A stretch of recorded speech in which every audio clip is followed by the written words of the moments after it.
중이 천재이제요. 8과의 A Day at the TV Station.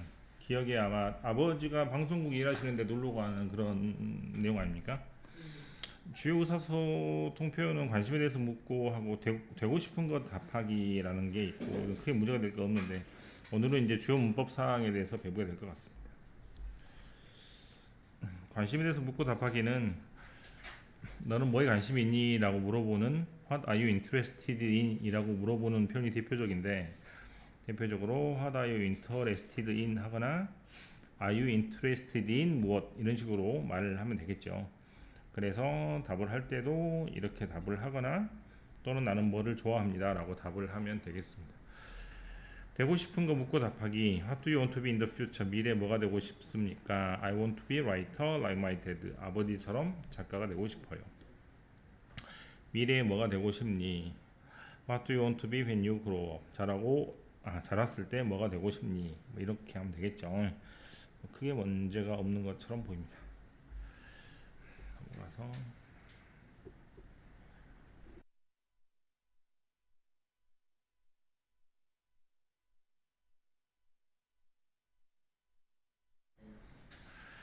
주격 관계대명사 후나 위치나 대세에서 나오는데요. 관계대명사는 앞에 있는 명사를 뒤에서 주동사가 꾸미는 앞에 있는 명사를 뒤에 있는 주동사가 꾸밀 때 연결해주는 말입니다. 우리나라 말은 옆집에 사는 여성, 우리나라 말은 수천 명의 사람들을 보여주는 장면 이렇게 되는 거잖아. 근데 영어는 뭐가 먼저 오고 여성이란 말이나 장면이란 말이 먼저 오고 그 다음에 뒤에서 뭐뭐 하는이란 말이 뒤에 이렇게 온다고 생각하면 됩니다. 우리나라 말은 꾸밈을 받는 명사가 뒤에 오는데 영어는 앞에 온다고 해서 이것을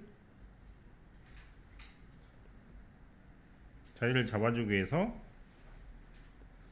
선행사란 말을 쓰는 겁니다. 선행사란 말을 쓰는 이유는 우리나라 말은 뒤에 오는데 영어는 앞에 오니까 자리가 달라지기 때문에 그것을 알려주기 위해서 쓰는 것이고 저는 앞에 오는 명사로 그대로 말을 하겠습니다. 해석을 할 때는 우리 책에 있는 것처럼 옆집에 사는 여성이다라고 해석하지 말고 어떻게 해석을 하라고? 이 분이 그 여자분인데 후 누구냐면 옆집에 살아 이렇게 후를 그대로 뒤에 설명하는 식으로 해석하면 되고 I can create a scene 나는 이 장면을 만들 수 있는데 이 장면이 which 무엇이냐면 몇천 명의 사람들을 보여주는 장면입니다. 이런 식으로 얼마든지 해석할 수 있습니다. 네, 그래서 관계대명사의 해석은 뒤에서 앞으로 해석하는 것도 좋지만 그냥 후나 위치를 그대로 앞에 있는 사람이 누구냐면 앞에 있는 사물이 무엇이냐면 이런 식으로 해도 되겠습니다. 자, 관계대명사를 간단하게 할 수는 없을 것 같아요. 처음이라서 그래서 조금 자세하게 해보겠습니다. 첫 번째 관계대명사로 두 문장을 합치는 겁니다.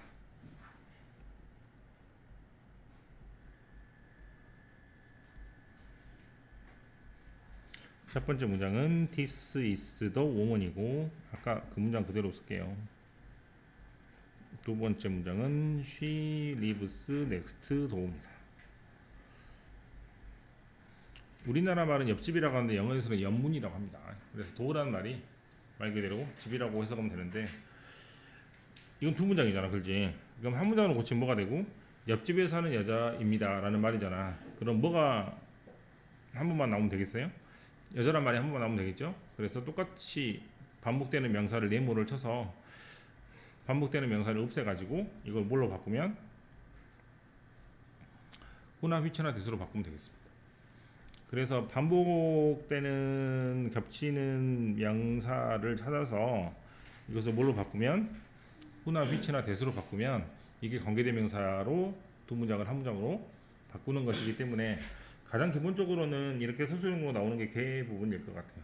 서술형으로 이렇게 나온다면 같은 명사를 밑줄을 쳐가지고 두 번째 명사를 없앤 다음에 바로 그 앞에 명사 뒤에다가 붙여가지고 후나 휘치로 연결해주면 되겠습니다.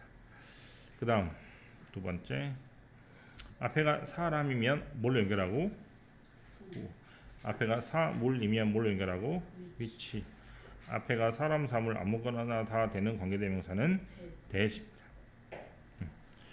뭐 이거는 그렇게 중요하지 않지만 사람일 때는 who를 많이 쓰는 경향이 있고 사물일 때는 that을 많이 쓰는 경향이 있기 때문에 뭐 그런 거이지만 뭐 크게 상관없을 것 같습니다.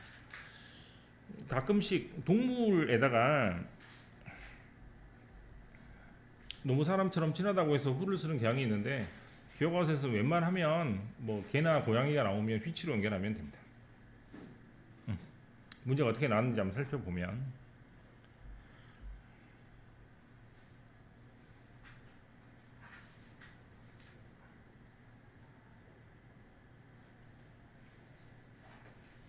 뭐 이걸 해볼까요? 간호사는 아픈 사람들을 돌보는 사람이다. 자, 간호사는 사람인데 아픈 사람들을 돌보는 이렇게 되는 거잖아, 그죠? 그래서 사람이 먼저 나오고 아픈 사람들을 돌보는 이 뒤에 나온다고 생각하면 됩니다. 그래서 사람이니까 who를 쓰고 돌본다 누구를 아픈 사람들 이런 식으로 쓰는 게 네.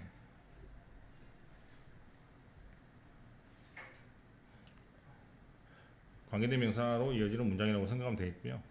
그 다음에 여기 문제가 중요한데요. who의 쓰임이 나머지 넷과 다른 것은 이라고 할 때 who라는 말은 당연히 누구라는 뜻도 있고 두 번째는 뭐뭐 하는 사람이라고 해서 관계대명사가 있잖아. 관계대명사가 되려면 앞에 뭐가 나와야 돼? 꾸밈을 받는 명사죠. 선행사가 나와야 되니까 앞에 이렇게 명사가 나오는지 네모를 쳐서 풀면 되겠습니다. 앞에 명사가 없으면 당연히 관계대명사가 아니게 되겠죠. 네, 이렇게 풀면 될 것 같아요.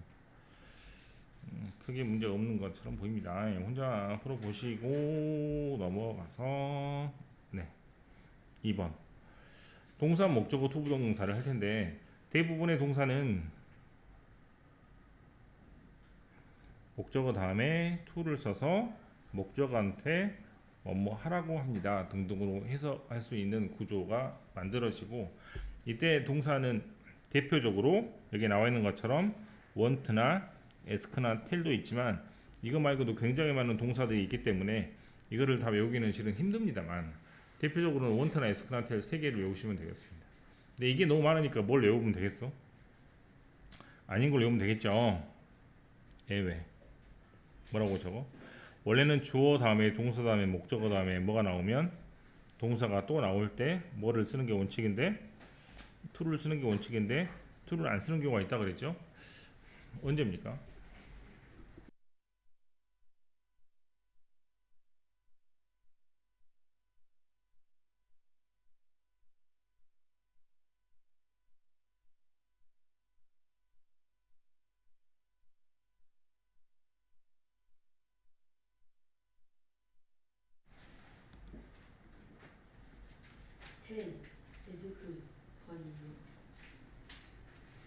목적어 다음에 동사 원형을 쓰는 경우가 너무 중요합니다.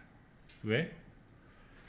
동사가 하나 더 나왔는데 모양을 바꾸지 않고 그대로 쓰는 거잖아요. 네, 그래서 지각동사.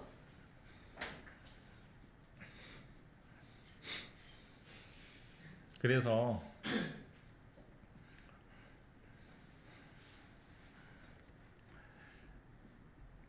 두 번째 동사를 바꾸지 않는 경우라고 해도 무방하니까 이 경우는 이제 대원칙에서 깨지는 것이기 때문에 무조건 시험에 나온다고 생각하면 되겠어요. 지각동사는 대표적으로 보고 듣고 느끼고 이거 세 개를 많이 외우고 사역동사는 세 개밖에 없죠. let, make, have 그 다음에 나머지는 help 정도로 한 7개 정도만 외우고 그렇게 되면 나머지 있는 동사들은 전부 다 여기에 해당되기 때문에 나중에 수도 없이 많이 나오는 동사들을 굳이 외울 필요가 없게 되는 겁니다. 해석을 할 때는 어떻게 한다고? 주어가 동사입니다. 목적어한테 뭐뭐 하라고. 그럼 내가 원합니다. 네가 만나라고 이렇게 해석하면 돼요. 그 다음에 주어가 동사입니다. 목적어한테 뭐뭐 하라고. 그래서 친구가 에스크합니다. 미나한테 플레이 더 피아노 해달라고 이런 식으로 해석하시면 되겠습니다. 그 다음 뭐가 나올 때는 부정이 나올 때는 이렇게 했으면 되겠죠. 어떻게? 선생님이 말했습니다. 그 여자애한테 늦지 말라고. 나서 위치만 잘 챙기시면 되겠습니다. 이거는 어떻게 나오는 게 더 좋은 문제가 될 것 같냐면 서술형, 즉 문장을 완성해 보세요가 가장 좋은 문제가 되니까 이런 문제, 그죠? 그는 요청했다. 그들에게 떠나라고 이렇게 되는 거잖아, 그렇지? 그래서 무조건 주어 동사 목적어를 완성해 놓고 나머지 문장을 뒤에 쓰는 게 나머지 부분을 뒤에 쓰는 게 문장 영작의 기본이니까 모르겠어 무조건 주어 쓰고 동사 쓰고 목적어 쓰고 그죠? 그다음에 나머지 부분을 이렇게 뒤에다가 쓴다고 생각하면 되니까 그렇게 해서 문장을 완성해 보는 2번 같은 문제가 가장 좋은 문제라고 생각합니다. 나머지는 네, 크게 문제가 없죠. 여기 6번 한번 풀어볼까요? 어색한 것은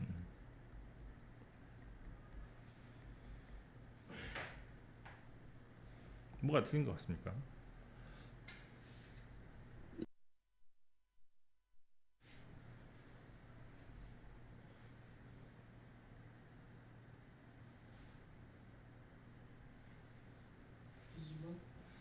이번에 지각동사는 목적어 다음에 동사 원형도 되고 ing도 됩니다만 미래를 나타내는 투부동사는 안 됩니다. 그래서 ing는 맞습니다. 그럼 1번은 맞습니까? 사역동사, 목적어, 동사 원형이죠. 2번 맞고 3번은 맞습니까? 텔은 지각사기 헬퍼가 아니니까 목적어 다음에 to를 써야겠죠. 4번은 5번인데요. 4번의 want는 지각동사, 사역동사 헬퍼가 아니죠. 그럼 목적어 다음에 원래 모양 to를 쓰는 게 맞고 5번의 ask도 마찬가지로 이렇게 to를 써가지고 표현하는 동사가 될 테니 6번 같은 문제가 객관식으로서 가장 좋은 문제가 될 것 같고 그 다음에 제 입장에서는 요즘에는 거의 문법을 서술형으로 많이 물어보기 때문에 특히 광덕 같은 경우는 2번 같은 문제가 나온다면 두세 문제를 연달아 내가지고 2점짜리로 내지 않겠습니까? 네, 가장 좋은 문제가 서술형입니다. 요즘에는 문법을 용법을 구별해서 물어본다거나 그런 것보다 쓸 수 있냐 없냐 여기에서도 주안점을 두기 때문에 이렇게 물어보는 게 아마 더 좋은 문제가 같습니다. 여기까지 풀고 질문을 해주세요.